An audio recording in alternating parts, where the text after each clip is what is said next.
देखेंगे section 15। Section 15 में क्या है, एडमिशन डिफाइंड। सेक्शन 15 में एडमिशन को डिफाइन किया गया है। आगे क्या है, an admission is a statement. Admission क्या है, एक तरह का स्टेटमेंट है। एडमिशन का मतलब वैसे तो होता है एडमिट करना, स्वीकार करना, और स्टेटमेंट मतलब किसी व्यक्ति के द्वारा बोली गई कोई बात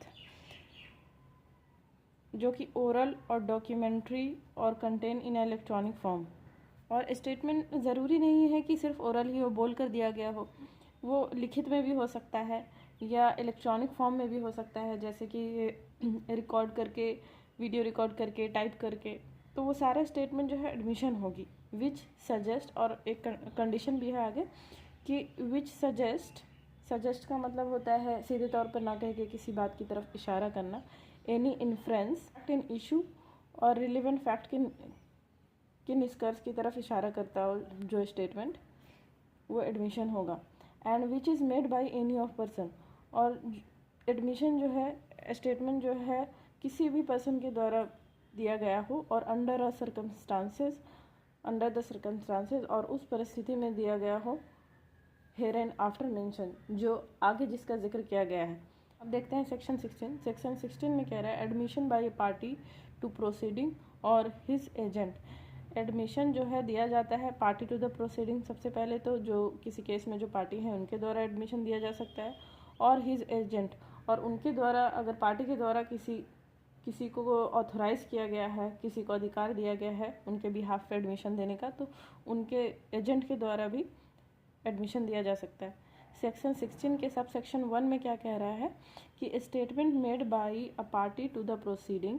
स्टेटमेंट जो दिया जाता है किसी केस के में जो पार्टी है उनके द्वारा, और by an agent to any such party, और वो जो पार्टी है उनके एजेंट के द्वारा जो स्टेटमेंट दिया जाता है। whom द कोर्ट रिगार्ड्स, जिसको कोर्ट मानती है under the circumstances of the case के सर्कमस्टांसेस, परिस्थिति के अंदर, एज एक्सप्रेसली और impliedly authorized by him to make them. Expressly का मतलब है कि सीधे, क्लियरली, खुल के कहना, और इम्प्लाइडली मतलब कि सीधे ना कह के बातों या कंडक्ट से समझ आ जाए कि उसको अथॉरिटी दी गई है उस पार्टी के द्वारा। Authorized by him to make them, party के द्वारा ऑथराइज किया गया है, उनको जिम्मेदारी दी गई है स्टेटमेंट देने की।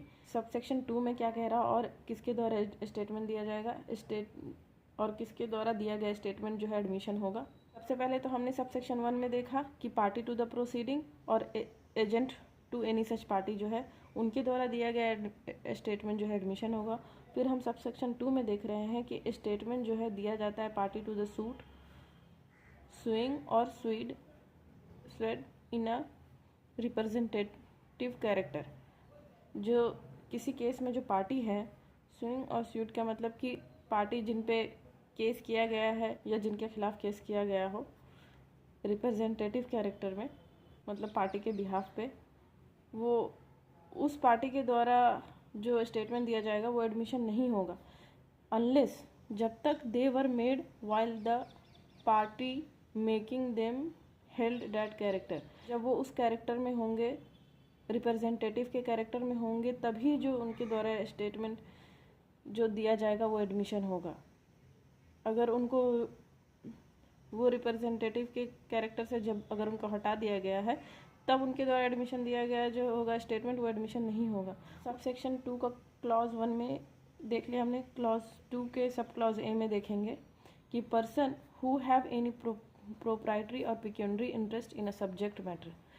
वो सारे पर्सन जिसका प्रोप्राइटरी मतलब कि प्रॉपर्टी का इंटरेस्ट या पिक्यूनरी मतलब पैसों का इंटरेस्ट है subject matter of the proceeding. Subject matter of the proceeding का मतलब कि जिस मुद्दे पर केस चल रही है ना, मतलब किसी केस का जो मेन मुद्दा है, जो matter in dispute before the court है, उसी को सब्जेक्ट मैटर कहते हैं। तो वो जो पर्सन है जिसका प्रॉपर्टी का इंटरेस्ट या पैसों का इंटरेस्ट है केस में, जो मेन मुद्दा है उसमें, और who make the statement in their character of a person so interested, और उसने अगर कोई स्टेटमेंट दिया है उस इंटरेस्ट के कैरेक्टर में रहते हुए, तो उस पर्सन का भी स्टेटमेंट जो है एडमिशन होगा। अगर सब्जेक्ट मैटर में किसी पर्सन का इंटरेस्ट है तो उसके द्वारा दिया गया स्टेटमेंट भी एडमिशन होगा। हम एक एग्जांपल देख सकते हैं यहाँ पे कि यहाँ पर हम एक एग्जांपल देखेंगे। ए के पास एक ज़मीन थी और ए ने वो ज़मीन जो है ना बी को बेच दी, ठीक है। अब उस ज़मीन को लेकर के कोर्ट में जो है केस चलता है। मान लिया बी और सी के बीच में केस चलता है उस ज़मीन को लेके, और बी ने वो ज़मीन कहाँ से ली थी? ए से ली थी।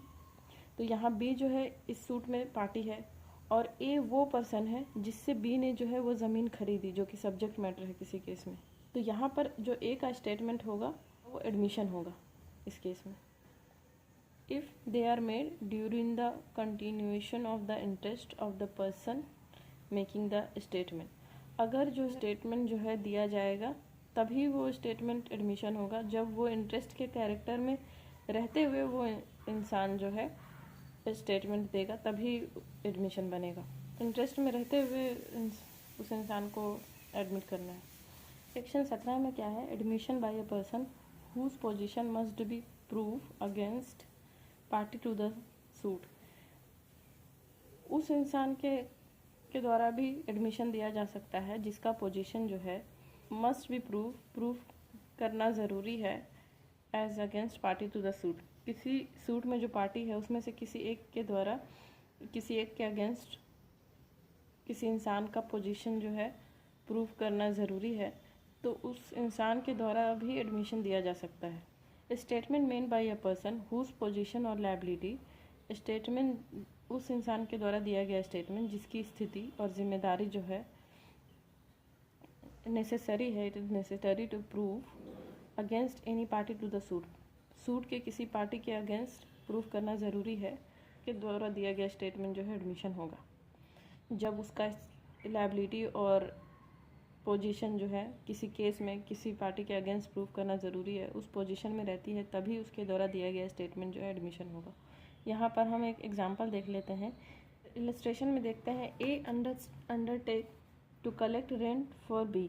ए को जो है जिम्मेदारी दी जाती है बी के लिए जो है रेंट कलेक्ट करे वो सबसे। बी जो है ए पे मुकदमा करता है for not collecting rent due from C to B. B जो है ए पे मुकदमा करता है कि उसने रेंट कलेक्ट नहीं किया सी से, जिसका बकाया जो बी सी को जो बी को देना था किराया, वो जो है ना ए ने कलेक्ट नहीं किया सी से। A deny that rent was due from C to B. A जो है इनकार करता है कि बी का कोई बकाया है, सी का कोई बकाया है बी पर, मतलब सी को कोई पैसा देना है बी को किराया। तो a statement by C that he owed B rent is an admission.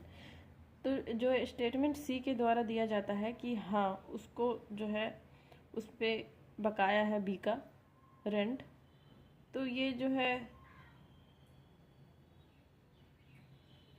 And is a relevant fact as against A.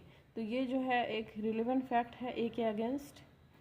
If A denies that, अगर ए ये डिनाई करता है कि बी का कोई सी का कोई बकाया है किराया बी को देना। सेक्शन 18 में क्या है? Admission by a person expressly refer to by party to the suit. उस इंसान के द्वारा जो भी एडमिशन दिया जा सकता है जो सूट की जो पार्टी है उसके द्वारा उस इंसान को रेफ़र किया गया है देने के लिए।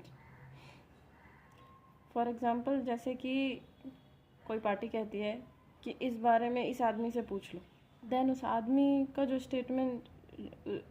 ने जो स्टेटमेंट दिया वो एडमिशन माना जाता है। फॉर एग्ज़ाम्पल देखते हैं कि ए कहता है कि मेरी ज़मीन के बारे में जो है बी से आप बात कर सकते हैं। बी के कहता है कि हाँ ज़मीन जो है एक ही है। तो यहाँ जो बी के द्वारा जो स्टेटमेंट दिया गया है वो एडमिशन होगा, क्योंकि ए जो है पार्टी टू द सूट है और ए के द्वारा जो है रेफ़र किया गया है बी से बात करने के लिए, इसलिए बी के द्वारा दिया गया स्टेटमेंट जो है एडमिशन होगा। स्टेटमेंट में जो मैटर है डिस्प्यूट में, जिस मैटर को लेकर के केस चल रहा है उसके बारे में पूछने के लिए, कोई इन्फॉर्मेशन लेने के लिए पार्टी टू द सूट के द्वारा किसी तीसरे इंसान को रेफ़र किया गया है, तो वो तीसरे इंसान के द्वारा दिया गया स्टेटमेंट जो है वो भी एडमिशन होगा। इलस्ट्रेशन देखते हैं। The question is whether a horse sold by A to B is sound. Question ये उठता है कि जो हॉर्स जो है ए के द्वारा बी को जो बेचा गया वो साउंड था या नहीं। तो ए जो है बी से कहता है गो एंड आस्क सी, सी से पूछो, ही नो ऑल अबाउट इट, सी जो है सब कुछ जानता है इस बारे में। तो इस केस में ए और बी के बीच जो अगर केस होगा उस हॉर्स को लेके, तो सी का जो स्टेटमेंट, सी के द्वारा जो स्टेटमेंट दिया गया होगा वो एडमिशन होगा इस केस में।